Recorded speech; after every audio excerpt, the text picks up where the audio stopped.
Close your eyes and imagine. What if the things in life that cause us the greatest pain, the things that bring us grief, are challenges?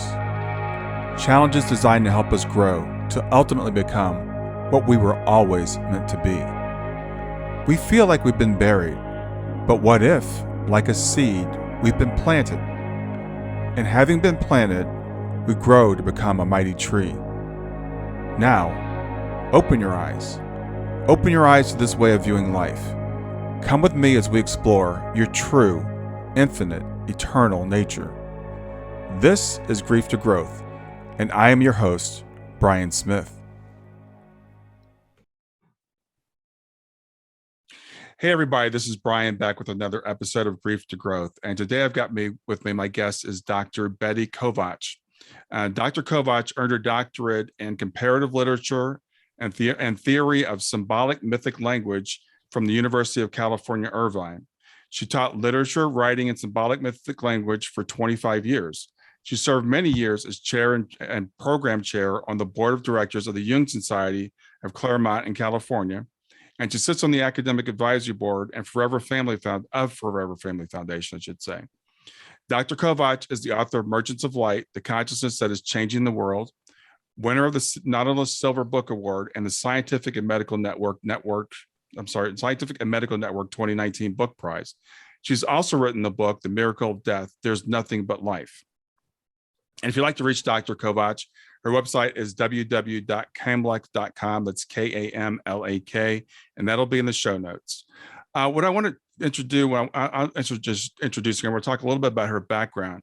Within a 3-year period, Dr. Kovach experienced the deaths of her mother, her son, and her husband in separate automobile accidents.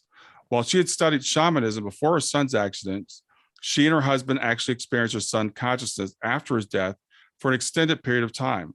These experiences completely changed their lives. And her first book, The Miracle of Death, is about these altered states of consciousness. After her retirement, she began an intensified period of research into our ancestors' experience of a vaster consciousness, cosmic Christ consciousness, which she relates in her new book, which is Merchants of Light. So with that, I want to welcome to Grief to Growth, Dr. Betty Kovach. Thank you so much. Yeah, it's really an honor to have you here today and to learn more about what you've experienced in your life and how you put that into your work. So I do want to start, you said within a 3-year period, you experienced the deaths of your mother and your son and your husband in 3 separate automobile accidents. How did that occur? Well, it was strange. In 1990, my mother was crossing the street and was hit by a car and killed instantly. And then the next year, our son, here in California, my mother was in the South, was in a car accident on the 210 freeway between Pasadena and Claremont, where we live. Mm-hmm. And he was he probably was brain dead on the impact.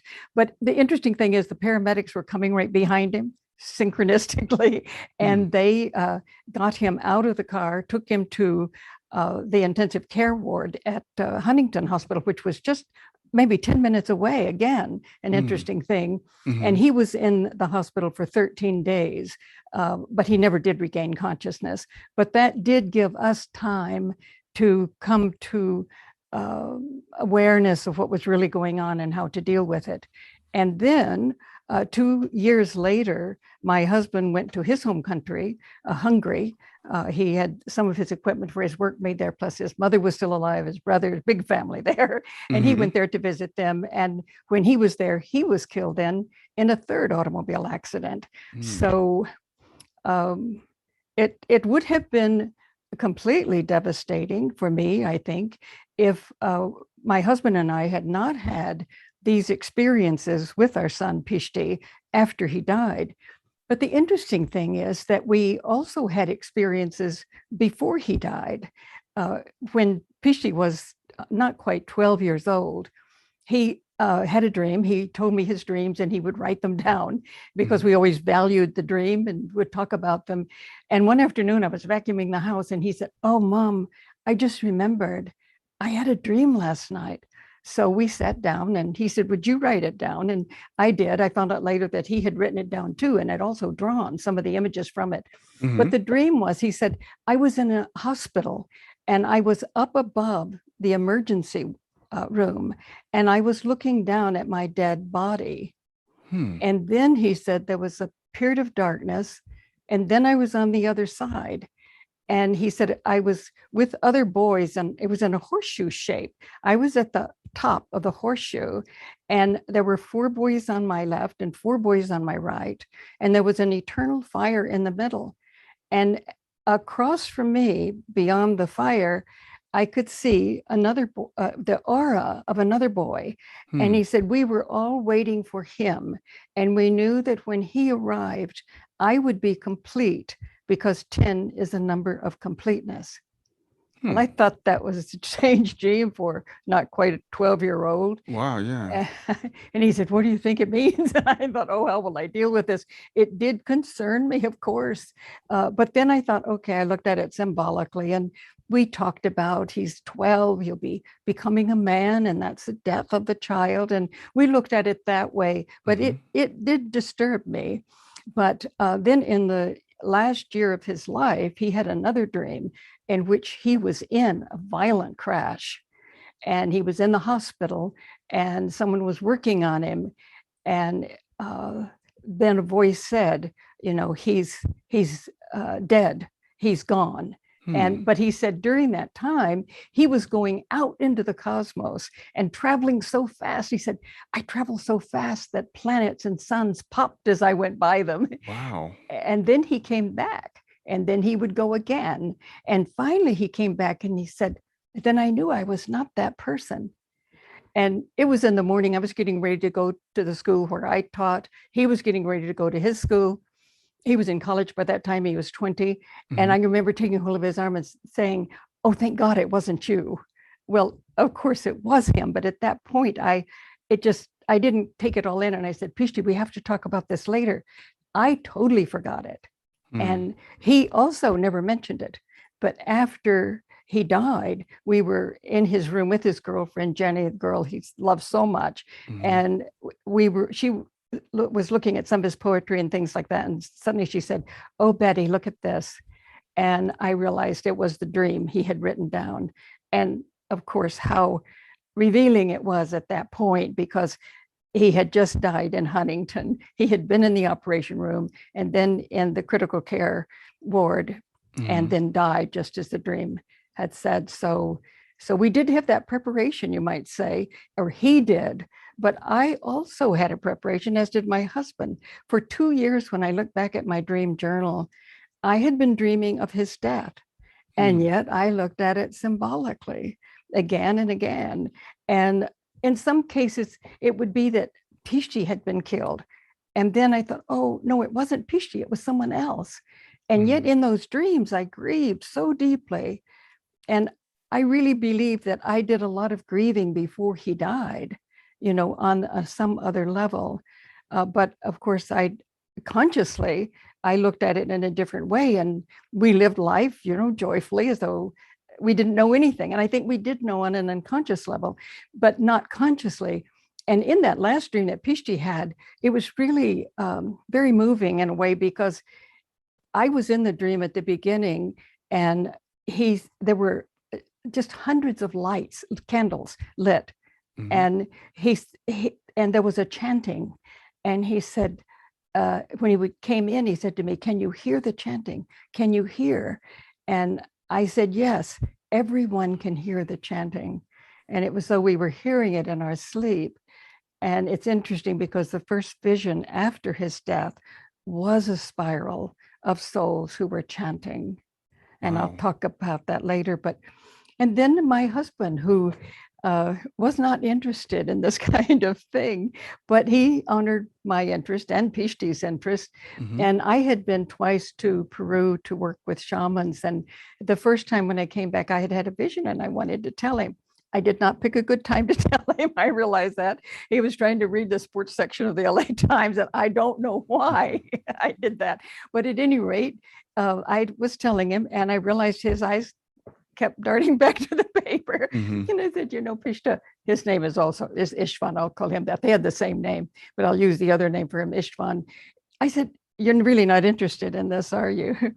And he caught, he had to say, he said, I know you. I know that what you're telling me is true, that you've experienced it, but I have never had any experience like that. And I just can't relate to it. Mm-hmm. I said, well, that's honest. Yes. So, but at any rate, then 1 week before Pishti's death, Istvan was in his office here at home. And suddenly he saw Pishti's car on the side of the freeway, and he saw his body superimposed on the top of it. And he knew that he was dead because it was superimposed, two different realities. And he heard himself say, oh, that's right, Pishti. It's almost time for you to do this. Wow. And that shocked him. And Pishti said, yes, Dad, it's almost time. So this was a waking vision? It was a waking vision, yeah, Wow. in his office. And he said, the man who couldn't understand visions, and he said, Pishti said, that's right, Dad, I will be out of the house for a little while. And then he became completely unconscious of that vision. And so I knew nothing about it. And he didn't tell me until Pishti died. But we happened to be home that afternoon when the telephone call came that he had been in an accident. And so we went to the hospital together. And of course, the dream came back immediately. But he still had this feeling, even if we had encouragement that he might live, he had that deep feeling that he wouldn't, because he had seen his death already. And then afterwards, when he did die, he told me. So we all three had these warnings, but thank heavens, we looked at them symbolically, or it became unconscious with Istvan, so that when it happened, then we went through that usual kind of experience that parents do when that happens. I'm curious, because you mentioned dream journals. You mentioned Pishti keeping a dream journal when he was like 12. How long has your family, or you and Pishti, how long did you keep dream journals? My family certainly didn't talk about those things much, although my mother's side was a little bit more inclined to be interested in that sort of thing. But when I was in college, and always I was trying to figure out, what is this all about? There's just got to be more than this around me. And of course, when I was young, no one talked about these inner experiences so much. The church was there, and my parents didn't belong, but Bill and I, every time we moved to a different place, my brother Bill, we would always pick a church and find out where they had a lot of kids and a good program going on, and we went. And I know my life was deeply influenced by the image of Jesus. I can still remember the felt boards where they had images that would stick with the felt, and they talk about the man Jesus and the people around him. And that had to influence me a lot, because it was the honesty, the integrity, the beauty of his love and his life. But I couldn't believe something. I even went to a Christian college, and in those days, it wasn't yet quite the way they are today, but excellent, absolutely superb professors. And they were open. After the first year, I never went to church, and nobody questioned me. And the whole atmosphere was, each of us has to question and find what is true. And even by the end of the time I was there, and it was a wonderful time in my life, it was completely right for me to go there, I knew I couldn't believe. And so my whole journey was, how do I know? How do I experience it and know with no question, so that no matter what anyone says, I know? And so that was the journey. And I thought I was having dreams, but I met a young man who had just graduated from, Andover Newton Seminary. And I think that's now connected to Yale. I don't know whether it was then or not. Well, he had a new church, and this was in Michigan. So he had a party, invited his friends who had also just graduated from Andover Newton and their girlfriends. Well, there we were that night. and they were talking. I didn't say a word because I didn't know anything. So I just sat there quietly and listened. And they were talking about Carl Jung and dreams and visions. And they were talking about quantum physics and mathematics. And so I thought best for me to just listen. And then afterwards, I asked him, I said, well, who is this person, Carl Jung? And so he took me into his library, and I found Modern Man in Search of a Soul. And I thought, okay, that's my journey. And I borrowed that book and others, and I began to read Carl Jung, and he had a profound influence in my life. And I began to dream of him. One dream, I was in the forest, dark, and I was trying to find my way. And suddenly I saw a house, and there was a light in it. And I went to that house, and Carl Jung opened the door. Wow. And he was in this deep ruby red gown and silver hair. And I just knew that's where I wanted to be. And I looked in, and there were all of these old ancient texts covered with leather. And he welcomed me in. And I went in, but I tripped at the door and plunged on my belly in the middle of the room. And I thought, well, that dream was indicative. I did want to know more of what he knew. I did want to study what our ancestors had known, and perhaps we had forgotten, and what he had discovered, because that was his journey too. And I was obviously, I knew nothing, and I was certainly a novice for sure, landing on my belly in a very awkward way, but that's okay. I showed up. I was there, and I wanted to learn. And in the next scene of the dream, we are sitting together talking, and we're on cement, a patio that made out of cement. But next to us was this ancient primeval forest. And of course, that was Jung's goal, to try to bring the depth of who we are, this ancient rootedness in the beginnings of life, into consciousness, because we had repressed and suppressed so much of life and who we are and what we're deeply rooted in. Wow. And so I was on my journey. Wow. And he did influence me for sure. Absolutely. I can tell that just from the short time we've spent together. So I'm curious, what got you into shamanism? That's not something a lot of people in the West, do. And apparently this was a while ago that you got into it. Yes, well, I was teaching in college at that time, and I taught mythology. And as I think Robert Graves says, mythology is always somebody else's religion. It's the symbolic system of a spiritual tradition that maybe we don't practice, but someone did. So that was just a wonderful time for me. I taught also with a colleague, we team taught until he became chair of the department. Then I taught it alone. This was in the 60s and 70s. And that's the students, of course, were very interested in all kinds of things. It was a real opening at that time.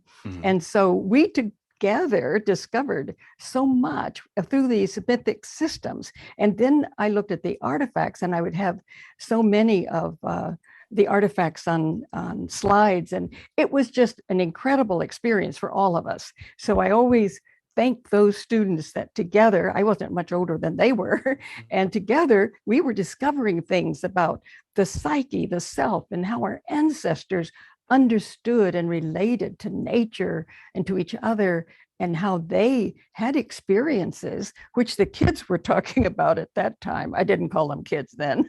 Right. Only at this advanced age, I look back and call them that. But excuse me, they were actually, some of them were using LSD and mushrooms, and they were having these experiences, and many of them didn't know what to do with them. Yeah. But when we looked at them within these symbolic systems, it was very clear that there are altered states of consciousness that we all have access to.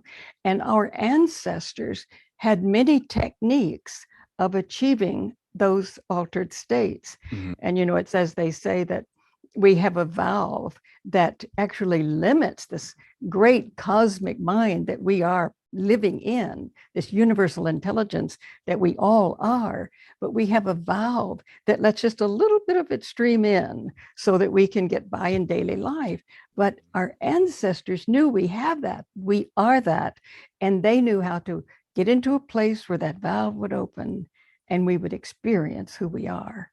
And so we began to realize in mythology, look, these experiences are who we are. And it helped the students also to put it within a structure and understanding. But many of them were totally changed by those experiences, because even willy-nilly, they experienced something vast that we are. So you were into studying mythology. How did you take the step to cross over, or to take that next step to start having shamanic adventures? Yeah, thank you. That was where I was going to go and forgot. Yes. Then I realized, well, our ancestors did this all the time. They had these techniques. So I went to Peru with a person who had been trained in shamanism from another country. And I was kind of disappointed at first, but what I did learn is that we, as a group, we went to various places that were considered power points in the ancient world, and meditated and did various things. And I felt not much happened. And I felt I was too much in the rational mind, which is what I didn't want to be there. I wanted to know the other, but I was kind of captured in that. And of course, in the university, they teach us that, you know, this is the only mind that there is, and it's superior to all else in the brain, which Absolutely. is, of course, totally wrong. And I mean, the heart really is the center of the brain, I mean, of consciousness, but we've forgotten that. Our ancestors knew that so well. Absolutely. But I had such a hard time getting beyond that. And yet on the last night we were there, full moon, we were at in Bolivia on Lake Titicaca, and we'd spent the whole day there meditating alone and together, and contemplating our own lives. And then that night we were within an old stone circle, and the shaman did give us San Pedro, which is the sacred plant of South America and the Andes. They use that. And so I said to the shaman when he came, give me double, because nothing happens to me. Well, he gave me 1.5 times more than I should have, I guess. Then he got scared. But at any rate, finally, there was a mountain. We were down below, and there was a mountain that surrounded Lake Titicaca. And nobody was there all day. Nobody was there. And suddenly I looked up at the mountain, and I saw so many people up there, and they had like tall headdresses and staffs. I even saw a dog, and I thought, what is that? In fact, I saw a dog running down the mountain on the other side. And then in my terrible academic disease, I thought, that shaman has probably hired them from Puno, bring out here to make, I mean, that's so sick, isn't it? It's so bad. But at any rate, and just as I said that, they began to move in a very sort of almost a liquid flow. And I thought, well, they're not real people. And then I looked to my left, and I saw a being step off the mountain and walk in the air. And it looked like he had wings, or it looked like wings brought them up. And I watched him for a while. And then, can you believe it? I turned away. And I think I just wasn't ready to see that being, because later I talked to the shaman and told him what I said. He said, yes, he appears there every time we're there. And he said, he's a great light being, and he joins us when we're in that meditation. Wow. And so anyway, that at least was a start. I knew I had seen something that my rational Western brain could not explain. And so that was a big opening for me. There's so much I want to ask you. I can't even keep it all straight, but it just said something that really triggered something for me, because I was going to ask you about plant medicine when you talked about, you know, being a shaman. And I know that's one of the way our ancestors reach these altered states, but I think we call them hallucinations. So we assume that they're all subjective and they're all just coming out of our mind. But what you just said there, I heard objectively, this same being is appearing to different people in the same location. So that's an objective. So I'm wondering, I'm curious, do you think these altered states allow us to see objectively what's already happening around us? Oh, absolutely. Yeah, Absolutely. It's what it does is, in fact, let me just tell a little bit of the story. I had a sure. really close friend from Ecuador, and she's lived in California, but we went there together. And so I didn't say a word to her, except I just kind of, I wouldn't even look at her. I wanted to keep my eyes on them. And I sort of pulled at her jacket and I said, "Are you seeing what I'm seeing?" But I didn't say what I was seeing. And she said, "Yes, yes." And so when we got back that night to the hotel, she told me what she saw. And it was exactly what I had seen. Then Hmm. the next day, I found out that others had seen it and some saw nothing. And then that was the shaman that we went with. He said he always appears. And interestingly, he was there when my son was in the accident, and he saw that being again with my son moving away from the mountain into a cosmos, so to speak. So very interesting being, really. Hmm. But the sacred plant is sacred because it allows us to release that valve, and that vast cosmos can come in. Yeah. Now, the shamans always say you're not going to get more than you can deal with, that it will come in a way that you can assimilate.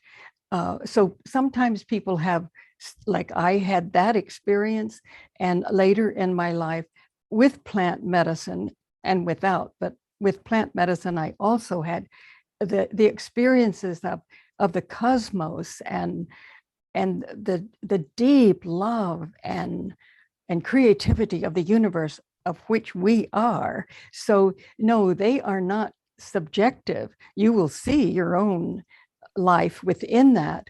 But what is wonderful about them is that it opens that valve so that we see something so vast that we had so forgotten exists. So it's not subjective, and scientists have been really slow in coming around to that. But I think that they are doing a lot of research now in many different kinds. And the early Christians, this was wiped out by the church, but there's a book called The Psychedelic Gospels, and there are paintings in various churches that show the use of mushroom and Hmm. sacred medicine during Wow. these early times. And certainly Jesus was a shaman, and he taught a hidden tradition. Yeah. And that was how there he taught the round dance. There's also a text talking about that. And so the round dance is a way of also going into the sacred space of who we are. So I think he taught probably many methods, but he certainly talked about crossing the veil into the Holy of Holies, which in Judaism is that experience of the cosmic mind. Yeah, well, again, there's so much I do want to ask you about that. Just for people that are, because there's so much coming, I want to just catch people up. Because we talk about the brain in the West as the center of consciousness, and the brain generates consciousness, and we forget about the heart, we forget about the stomach, and we think the brain again generates consciousness. And I love the way you keep using this term valve, because I've come to think of the brain as more of a receiver, but also a reducing valve.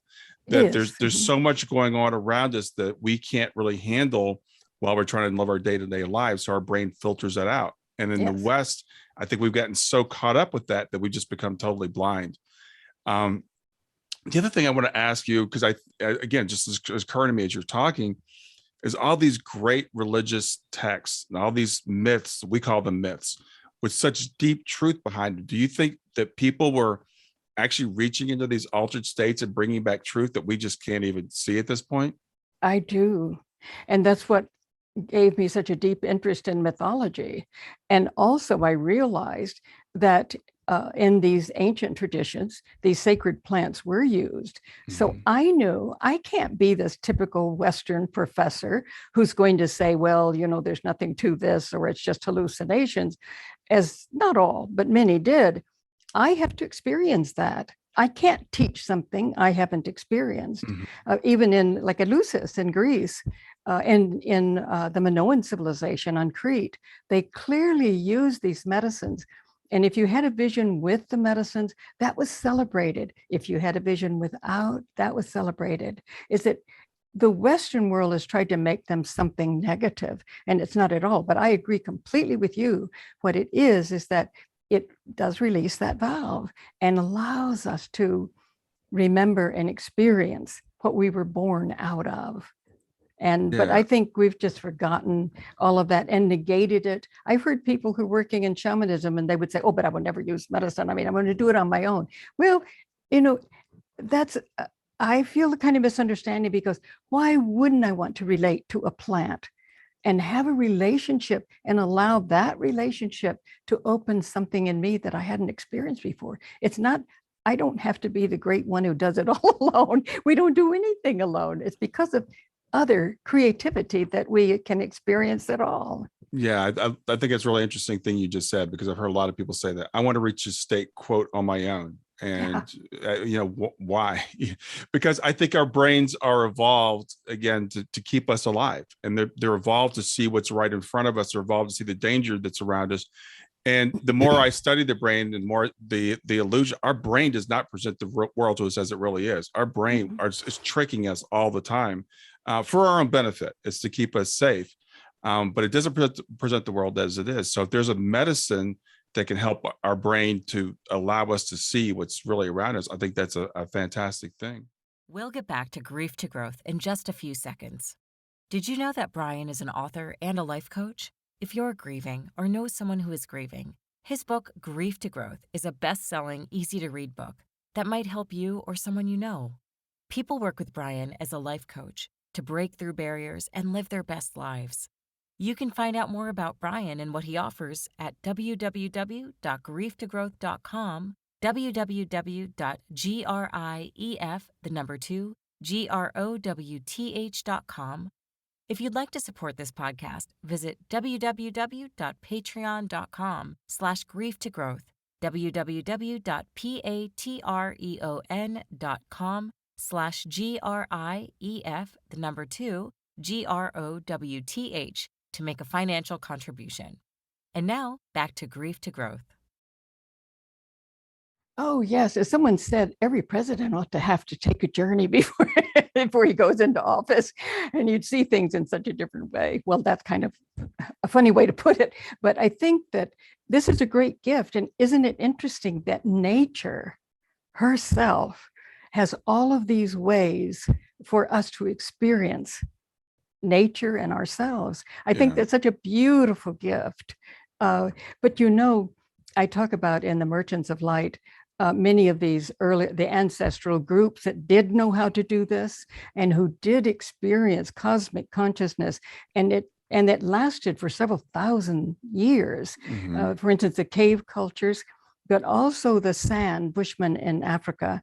They were in the Kalahari Desert, and now Graham Hancock calls them a murdered culture, like so many places that the white people have colonized and destroyed those teachings because they were connected to the earth in a way that the West isn't and wasn't. But the San Bushmen were there for thousands of years. They say we've been here 65,000 years doing these rituals, experiencing this consciousness. Archaeologists say about 33,000, as they can mark from all of the artwork they have all over the place, the etchings of their journeys into the other world. And they may actually have influenced the cave cultures, but archaeologists say the cave cultures came first. But they both had contact with that consciousness. But the San did not use sacred plants. They're in the desert, but they developed techniques through dancing and repetitive movements, chanting, and little bells on the ankles, and that's and the majority of the women and majority of the men are shamans. And they say they go in, they can dance and dance and dance until they say that energy boils up in them and comes out the crown chakra, and they're there. And the etchings on the rock are their journeys. And we know this, thank God, because in the 19th century, there were still some of the shamans left who would talk to, there was a German there who recorded what they told him about these experiences. So that's good. We don't have that with the cave cultures. But at any rate, they would have this energy would be so powerful. They did not do it alone, sitting cross-legged in a meditation. That's another culture. In fact, when a person, Bradford Keeney, and I'll talk about him in a minute, when he went there and told them that there are cultures on the planet who also achieved that. And he talked about the East and being alone and meditating. They said, oh, how sad Yeah. that they would do it alone, because they're together, they touch, they hold, they dance together. And then when this energy is very, very powerful, they're able to make little arrows out of that energy and then throw it to someone who could receive it. Wow. And you know, in India, they talk about Shaktaput, the master will hit you on the head with an ostrich feather or touch you at the third eye. And Andrew Harvey, when I told him about that ability of the Sand Bushman, he said, that's the ultimate Shaktaput, because you cannot help but feel it. And, you know, you see, even in the cave culture, you'll see people, you know, kind of floating with arrows in their body or needles. And I think they knew that too, because people didn't know what to make of those images. But I think this is so powerful with the sand. And they have the love and the joy of life, and they will help someone else to achieve it who hasn't gotten into that place of consciousness. And they are such a joyful culture in spite of all that's how they've been condemned. In fact, I think it was till the 30s, 1930s, that in South Africa, you could buy a license to go hunt them. And can you imagine that? Yeah. But they've survived. But Lawrence van der Post talks about them, and I have a lot of what he says about them in the book too, in addition to Bradford Keeney. But he just, you know, they had such a love for life and a joy, and they loved to imitate everything. And they had such a sense of humor, not to make fun, but just for the joy of it. They could, you know, life itself.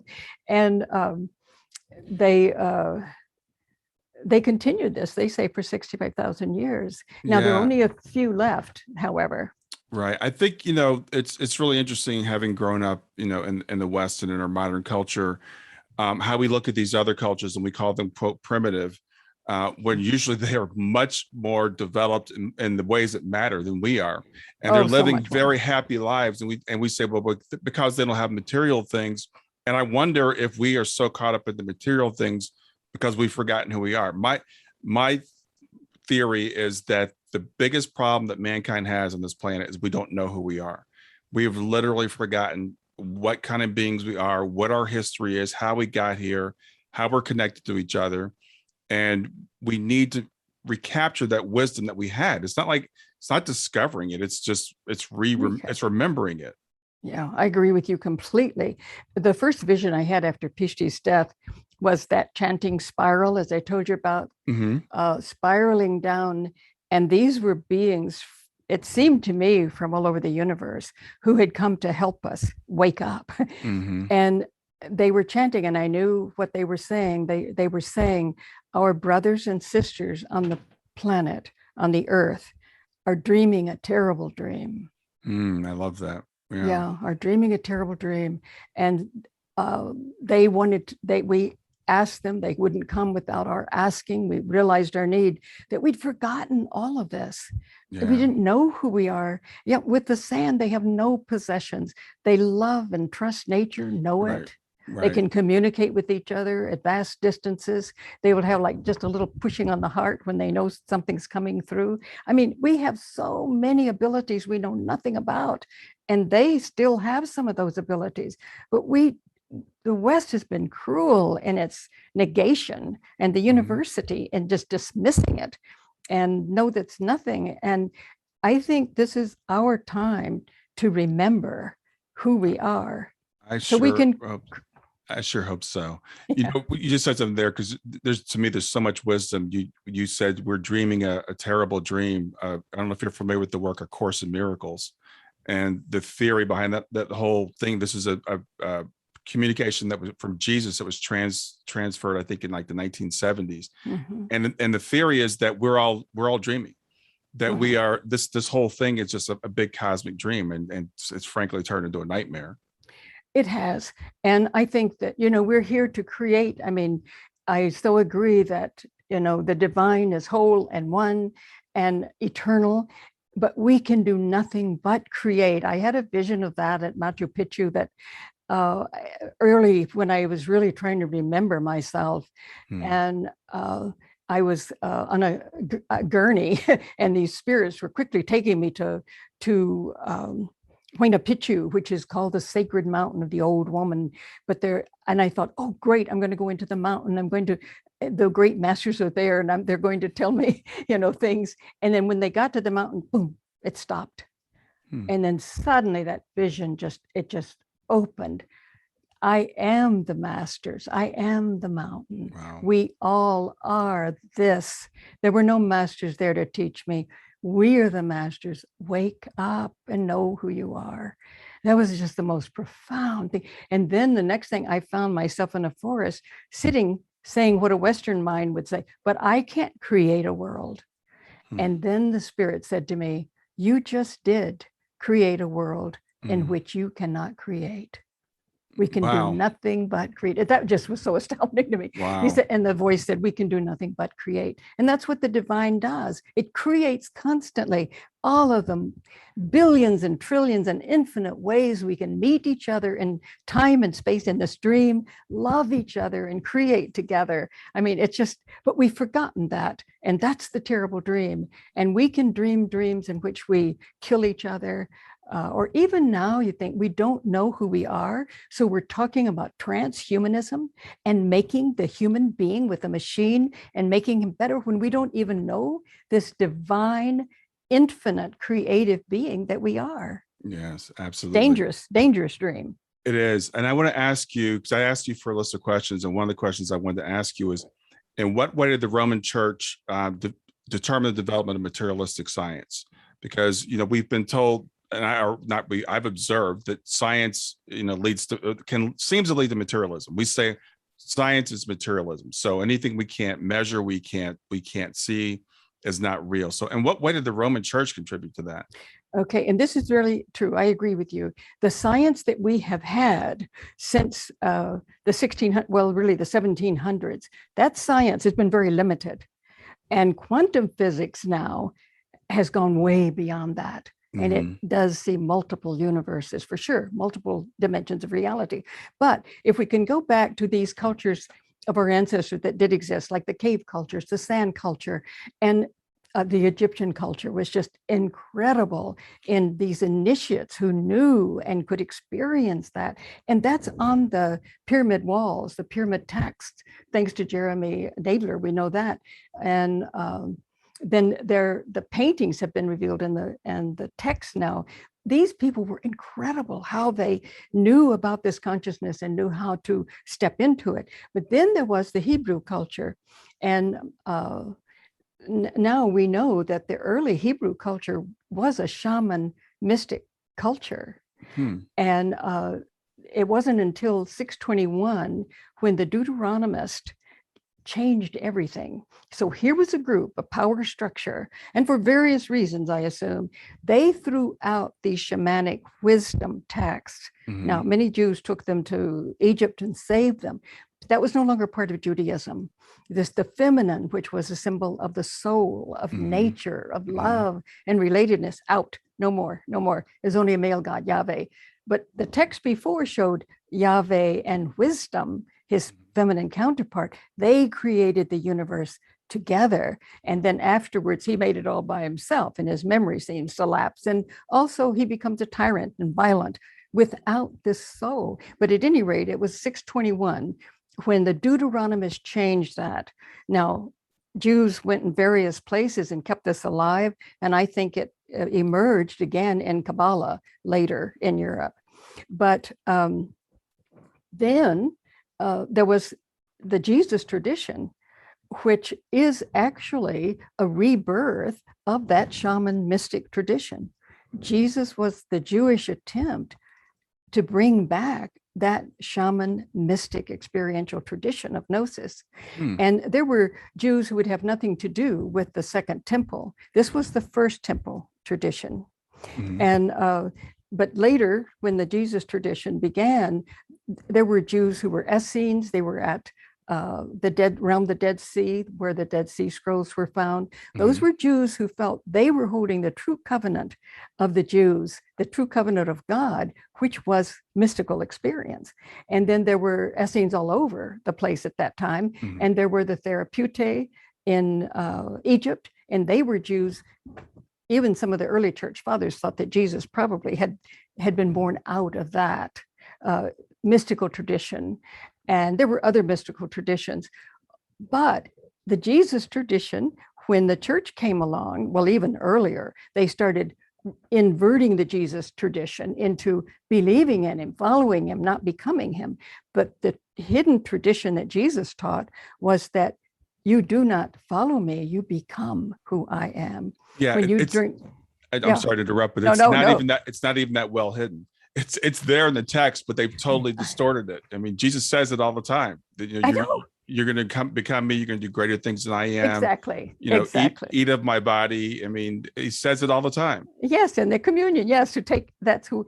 And then when the Roman Church wanted to gain power over all of its territories, he thought this tradition would be something that would help him do that, but only the tradition as they changed it. And so they inverted the Jesus tradition into he's the God and you must obey and follow him. And we'll tell you, by the way, what to do. So they inverted that. And so then every tradition that tried to nurture experience, the experience of that tradition, and there were the Cathars, and there were various people all over. Of course, they call them the heretics. There were groups of people all over the ancient world who knew and held on to this tradition, but they were murdered and destroyed in every way they possibly could. They went underground, and the Egyptian tradition, alchemical, and then there were the later the pre-Socratics, thanks to Peter Kingsley's work. We know they were shamans and mystics too. We just thought they were philosophers, but they influenced Plato, but Plato kind of turned it around. And so we had all of these traditions, but the church was constantly denying their reality, destroying them, and I have to say, vast programs of murdering them. So how did they influence the materialistic science? Shamans have always been scientists to the degree that they can. And in the all of these underground traditions re-emerged in the High Middle Ages in Europe. And it re-emerged to some degree, continued in the Italian Renaissance. And then that re-emerged in 1600 in the old Bohemian world of Prague. And there was a Catholic, Rudolph, who was in charge, but he was interested in all these traditions. So he allowed them all to be there. And they were really scientists, engineers, mystics. And so they were really working on figuring this all out through the mystical and the scientific method, scientific process. Sure. And the church wiped them out, destroyed their text. It was not even known that that Renaissance occurred until the 20th century. And then the texts were found and by Frances Yates, and she couldn't believe the world that was done. She said, like an onion, I've taken, layer after layer and realizing this mystical scientific world. And she realized that they were the ones who gave mathematics and the scientific approach to the West. Right. Well, but when they were destroyed by the Roman Church, then of course people went underground. These scientists went back to their own places and could not speak of ever having been a part of that. But then there was a 30 Years' War between the Protestants and Catholics. After that, then in 1660, the Royal Society for the Study of Science developed in England.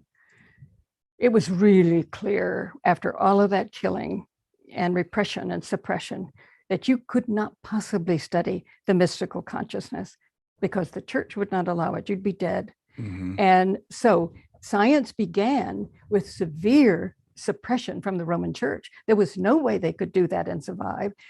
And there were some scientists there who'd been a part of that earlier movement, and they knew. But and then gradually, scientists thought there was nothing else but matter, because they had no tools to study the other. It was there, but they didn't have the tools. And it wasn't until that made a full circle turn into quantum physics that, oh my God, they can't even take a step forward in science unless they go inward and recognize that world. That's fascinating. That's a little bit of history I didn't know about the church and how it influenced the materialism, because, the idea we're not even allowed to study consciousness. And I feel like, we've been asleep pretty much for the last couple hundred years. And I just thought it's good because we just thought we know everything. It's like when the patent office declared in like the 1800s, like everything that can be invented has been invented. And people thought, well, we've got all these instruments now, we can measure everything. But I think it's interesting if you go back, you look at some of the scientists like Einstein and Max Planck and Bohr and all those guys, they understood the importance of consciousness. And the very early scientists believed in God and believed that man was made in the image of God. And that's why they studied the universe, because they thought it was orderly the way God created it. And then we just got totally lost. So it's really good knowing that little bit of history. And this is why people need to understand things that people might find boring, maybe church history and stuff like that. It's important to know that these traditions were killed. The Gnostics, and we find some of these Gnostic texts and we're taught, oh, they're heretics. Those are bad people. Don't listen to them. I know it's the great tragedy of the West that our experiencing our own consciousness of who we are, the deep, true spiritual experience has been suppressed again and again, and not gently. I mean, there were vast periods of murder and repression and destruction, and that story is simply true. I mean, the Cathars in the 1200s were destroyed. They were killed, destroyed, burned, and they did no one any harm. In fact, they were very influential because they held on to this ancient tradition, but any tradition that did was destroyed. And someone, it's not about blame. It's just about looking at what happened. It's just history. It's not about blame, but it is about power. The thing is, if people are turning within, and if you tell people that you are basically gods, that you are divine, then why would they listen to the government? Why would they listen to the church? And that's what, exactly. And I hate to be a conspiracy theorist, but this is the biggest conspiracy there's ever been, is telling people that you have no power, you have no authority. You need to, as you said, follow Jesus, but listen to us. Yes. And you have said it exactly. This is what, from the Deuteronomist to the Roman Church, to the Habsburg Empire, the state, politically, it's always been to keep that secret from us, that we are divine, we are immortal, and we are creative. It's all within us. And they have tried to keep that secret. When LSD was being used in the 60s, the government was open to it when they thought they could use it in some devious way. Then they closed it down when they saw what was happening. So this is the conspiracy. Of course, that whole idea of conspiracy theory is that it's always, if anyone says anything against their plans, that's what it is, Exactly. But, and this is, I think you just said it beautifully, is that this is the problem of the West, that we have been suppressed and forced in many ways into believing that we are nothing. Therefore, you follow us. We know.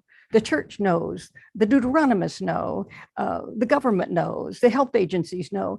We have a responsibility to find out for ourselves what is real. And everything today hinges on that discovery. Yes. Our very survival, I think, hinges on that.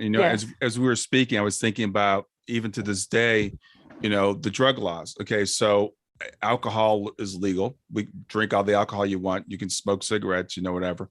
But you can't take plant medicine. And I've been interested in doing, my wife was asking me last night, she said, would you ever do that? We were watching something where someone's taking plant medicine. I said, I would do it, not recreationally, but I would do it under supervision.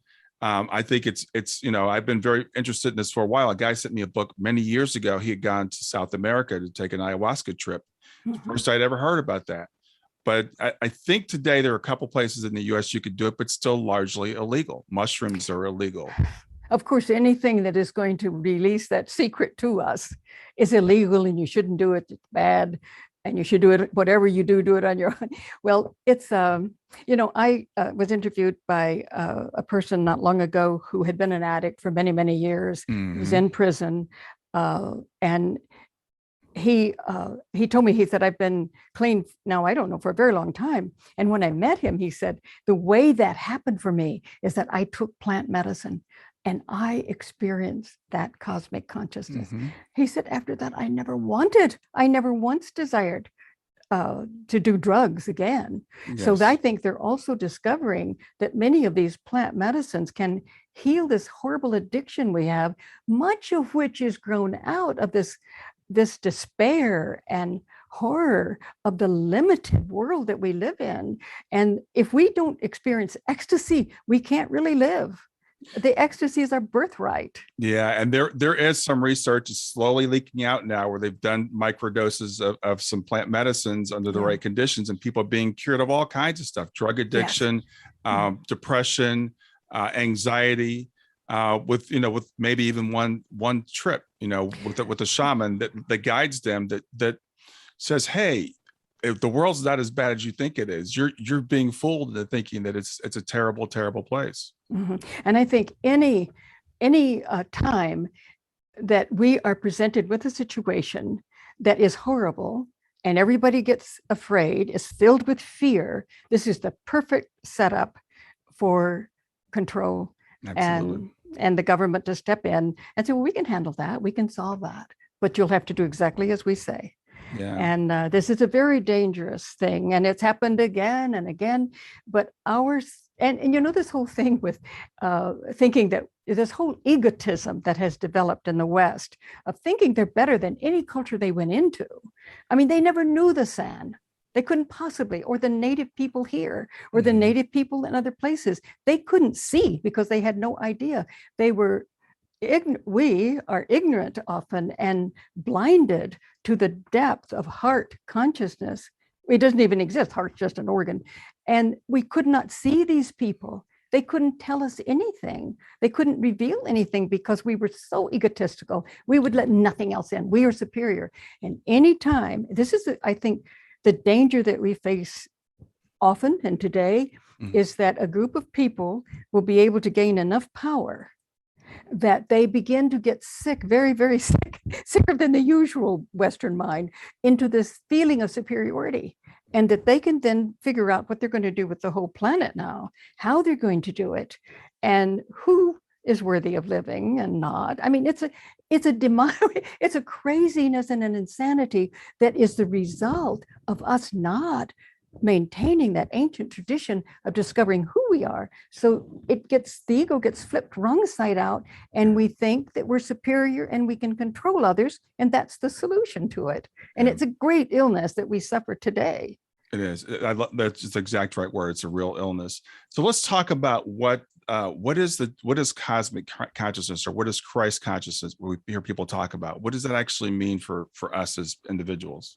Yes, well, I think that's what we've been talking about. When we open up to it, just like, oh my God, it's just so astounding. It's like, how have we been so blind? It's opening up to a reality in which it's real. There's not a question, as some of them say, it's realer than real, because when you experience this vast universal consciousness that is prior to anything material, quantum physicists know this, that it's primary. Consciousness creates matter.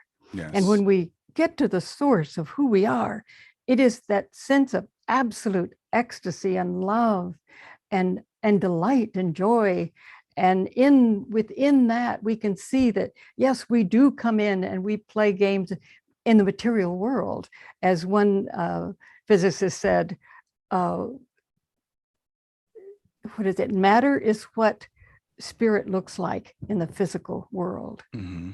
And we realize we are spirit, we are creating this, and we can create better games.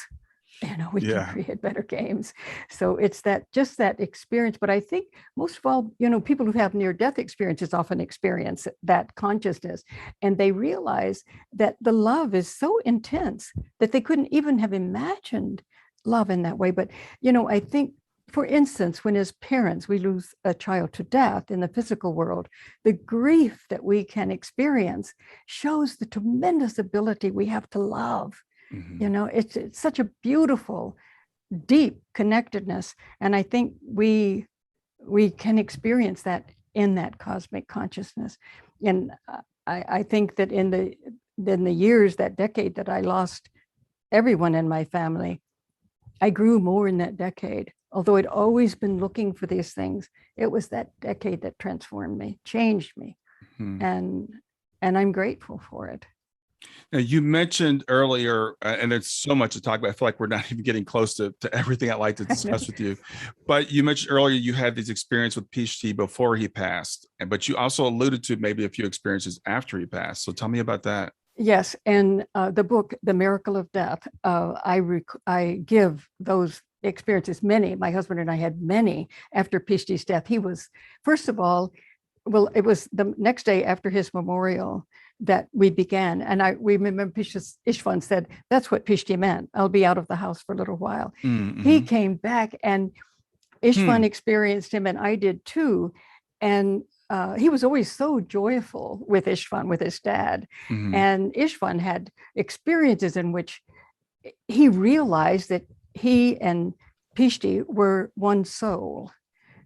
And I had a vision of that much earlier, that Istvan and Pishti were one, and they had the same name, but in Hungary, we didn't put the second or third, that kind of thing, but they had the same name. And in the vision, I was told, you thought you agreed to go with that name, that you wanted that name, but he couldn't have been named anything else. They are of one soul.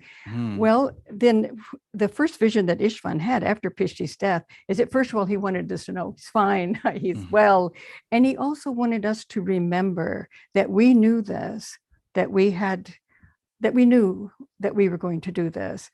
And then he let his father then Ishvan experience that he was one soul with Pishti. And he said it just traveled through this spiral, and then he was in many different worlds. And he saw in one vision where he saw people of all groups, all ethnic groups that he'd ever heard of, and he saw how he and Pishti had been born into, they were those, and that in some lives they were one. And he said, in the lives when they were one, he said, Pishti didn't have to tell me anything, I knew.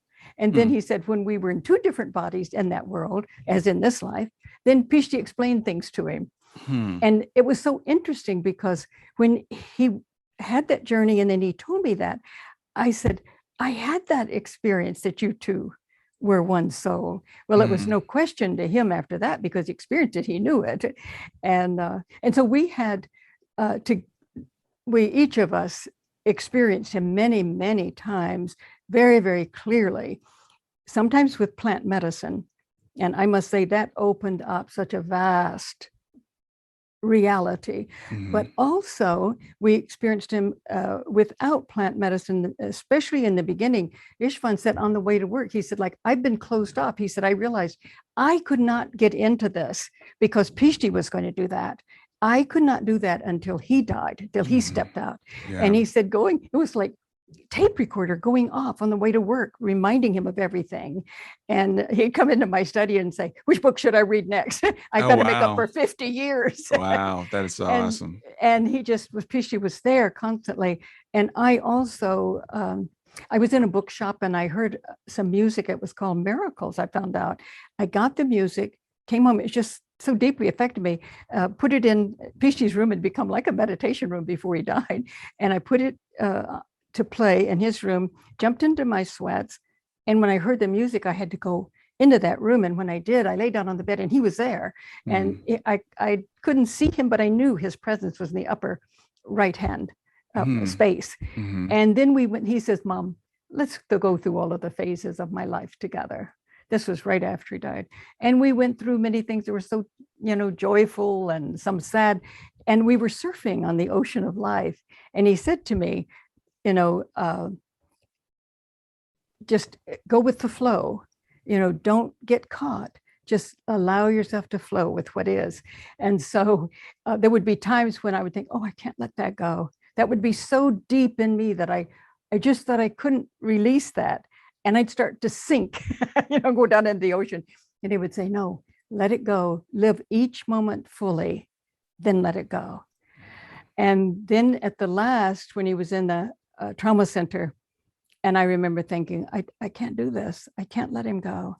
And then I thought, well, wait a minute. He's already dead, so to speak, and we're together, And then Pishti said to me, I had taught Goethe's Faust. I don't think he knew Goethe's Faust when he was here, but he knew on the other side. And he said, Mom, remember the problem with Faust, that when he said, linger, linger, this moment, thou art so beautiful, that Mephistopheles had him. He was caught. So he said, let it go. Feel it completely, then let it go. And I've tried to, that was without plant medicine. He was so fully present, but a lot of them experiences, very profound, all of which I have in The Miracle of Death. And we recorded them. As soon as we had those experiences, we recorded them. And then I transcribed them. And I must say, with the help of Kim also helped me transcribe them. Yeah. And then when I wrote the book, I went right to those experiences, because I didn't want anything that wasn't actually real that had happened. Right. And so that book is filled with those experiences, and there were so many of them. And then when Istvan died, I also that was something. But I did then have his consciousness, and I feel their presence. But I didn't really have a lot of visions after that. I will feel their presence, but I don't. Those were just extreme initiations, I might say. Right, right. Well, there's so much that you touched on there. I think it's so important for all of us. You know, you kind of touched on soul planning, so I'm not going to ask you about whether you believe in soul planning or not, because clearly you thought you guys agreed to all this. It seemed, yes. So. Yeah, and the other thing is that I heard you say, you said they're the same soul. I think this idea that we are separate souls, I'm getting more and more away from. I don't know how it all works, but we're like, when people say we're all one, we're literally all one in some sense. And there are some people, I've heard people say, well, you can come in as a soul and you can be in two different bodies in the same incarnation. And it sounds like that's what Pishti and Istvan were experiencing. They were the same person in two different bodies. Yes. And he said they're parallel worlds, parallel universes. And Istvan thought that we were playing the same game for a purpose in parallel worlds, and that sometimes it's like deviation. He said, in some worlds, I die first and Pishti stays, but in this one, he went first and I stayed. And I said, well, why would, and I knew though that many people are trying to wake up from this fear of death. If we know that we're eternal, and this is what our ancestors, this was the heritage they wanted us to have, that we are immortal and creative and divine, but we lost that. So I could see playing a game, a deep, serious game in which death, it's very clear that death is not what we thought it was, and that so many things were not, but that we are immortal.